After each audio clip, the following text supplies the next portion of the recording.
पाकिस्तान की एक स्थानीय अदालत ने हाल ही में ऐसा फैसला सुनाया जो भारत में सोशल मीडिया पर चर्चा का विषय बना हुआ है।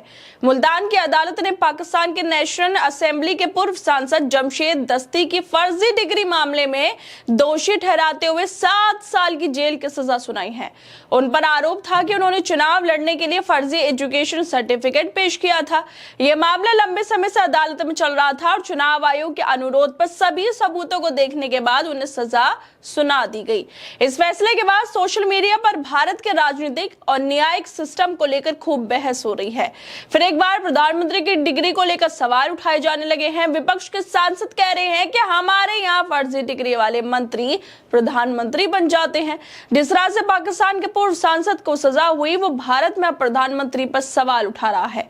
सोशल मीडिया पर कई लोगों ने व्यंग करते हुए लिखा है कि पाकिस्तान जैसे देश में तो फर्जी डिग्री पर 7 साल की सजा दे दी जाती है, जबकि हमारे यहाँ अगर किसी नेता से डिग्री मांग लो तो कोर्ट ही रोक लगा देता है। कुछ ने तंज कसते हुए लिखा कि हमारे यहाँ तो डिग्री ना दिखाने पर नेताओं को मंत्रालय तक दे दिया जाता है, पार्टी का सबसे ऊंचा पद भी सौंप दिया जाता है। क्या हमारे देश में फर्जी डिग्री को लेकर ऐसी कोई गंभीरता दिखाई जाती है? वैसे भारत में नेताओं के लिए अलग कानून है, शायद जो आम लोगों से काफी अलग है, जहां सच को छुपाना भी एक राजनीतिक रणनीति माना जाता है। पाकिस्तान के इस मामले में अदालत ने साफ तौर पर कहा है कि जनता के प्रतिनिधियों का ये काम है कि वो पारदर्शिता बरते। अगर ये ऐसा नहीं करते तो उन्हें कानून का सामना करना पड़ेगा। वहीं भारत में जब किसी नेता की डिग्री को लेकर सवाल उठते हैं तो या तो मामला सालों तक लटकता है या फिर तकनीकी आधार पर उसे रद्द कर दिया जाता है। या हमारे देश में फर्जी डिग्री वालों को, जनता को गुमराह करने वालों को सजा मिलेगी या फिर डिग्री दिखाने से मना कर दिया जाएगा। हमारे यहाँ डिग्री न दिखाना ही एक सुरक्षा कवच बन गया। नेता कह देते हैं मेरी डिग्री मत देखो, मेरे काम को देखो, और बात वहीं खत्म हो जाती है। लेकिन ये नेता काम भी कुछ नहीं करते।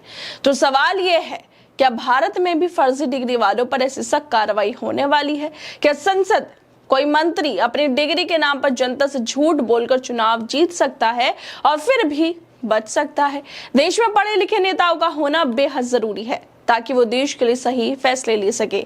जिस तरह से पाकिस्तान के पूर्व सदस्य जमशेद दस्ती का फर्जी डिग्री वाला मामला सामने आया है, उसको लेकर 7 साल की सजा भी हो गई है। उस पर शिवसेना यूबीटी सांसद संजय राउत लिखते हैं कि और भारत में लोग मंत्री प्रधानमंत्री बन जाते हैं।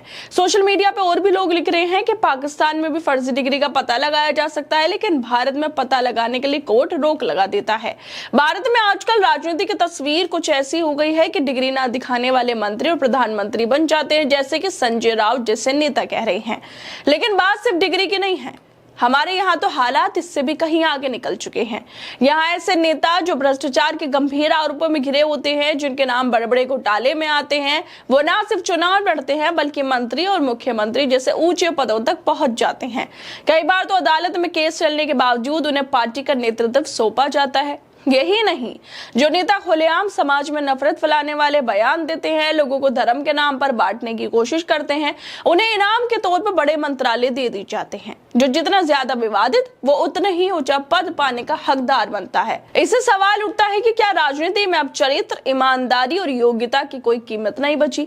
जब लोग विपक्ष सवाल पूछते हैं तो उसे सरकार विरोधी एजेंडा चलाने वाला बता दिया जाता है। ऐसे में ये सोचने का वक्त है कि हम किस दिशा में जा रहे हैं। क्या ये लोकतंत्र की मजबूती है या फिर लोकतंत्र का दिखावा है? हमारे यहाँ सबसे बड़ा सवाल यही है कि जिन नेताओं पर भ्रष्टाचार के गंभीर आरोप है या जो दोषी तक करार दिए जा चुके हैं, उन्हें आखिर सजा कब मिलेगी? कई ऐसे लोग आज भी बड़ी बड़ी कुर्सियों पर बैठे हैं जिनकी डिग्रियों को लेकर सवाल उठ चुके हैं, मगर ना तो कोई जांच पूरी होती है, ना ही कोई ठोस कार्रवाई दिखती है। उल्टा जो सवाल उठाता है उसे ही निशाना बना दिया जाता है। खैर दोस्तों, आप लोगों को क्या लगता है इस वीडियो को लेकर? हमें अपनी राय जरूर दें और बाकी तमाम खबरों को देखने के लिए जुड़े रहिए हमारे साथ।